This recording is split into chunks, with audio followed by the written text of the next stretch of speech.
Hello, everyone. Welcome to today's or this week's Connecting Christ video devotion. This week we are finishing up Jeremiah, not Isaiah. We did Isaiah a few weeks back, but Jeremiah. And we're later on into Jeremiah when we do really start to see, well, the end of Israel. The end of Israel as we know it. We see them going off to Egypt, looking for Egypt for all their help. We hear of the judgments on Egypt, the Philistines, Moab as Israel, or as Jeremiah speaks those against them, and then judgment on Babylon. Finally, on Thursday, we'll get as you saw that, and then the utter destruction of Babylon. Just paging through and seeing all these topics. At the end of this week, we read about the fall of Jerusalem, and the destruction of the people of Israel and the people of Judah as we know it. The fact that, well, their end was then, that they would fall to the hands of a higher power, if you will, a more powerful nation, and they would go into captivity. They would go into exile. Before that, we have to read this in verse 42. It says, verse 42, verse 11, "Do not fear the king of Babylon, of whom you are afraid. Do not fear him, declares the Lord, for I am with you to save you and to deliver you from his hand." Fear does terrible things. Fear twists us up like pretzels. It shakes us to our very core. It causes us to make false assumptions about what's going on and really takes our eyes away from God and what he can do. Fear takes something that should be good and, well, tears it apart.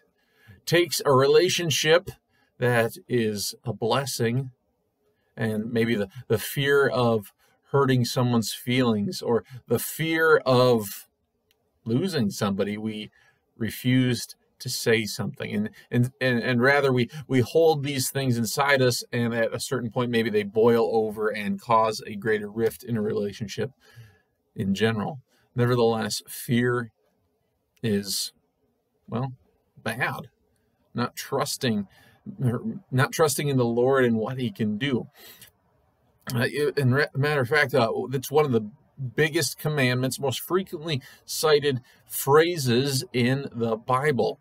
It's not love Lord your God with all your heart, soul, and mind. That is the first and greatest commandment, or love your neighbor as yourself, which is the second.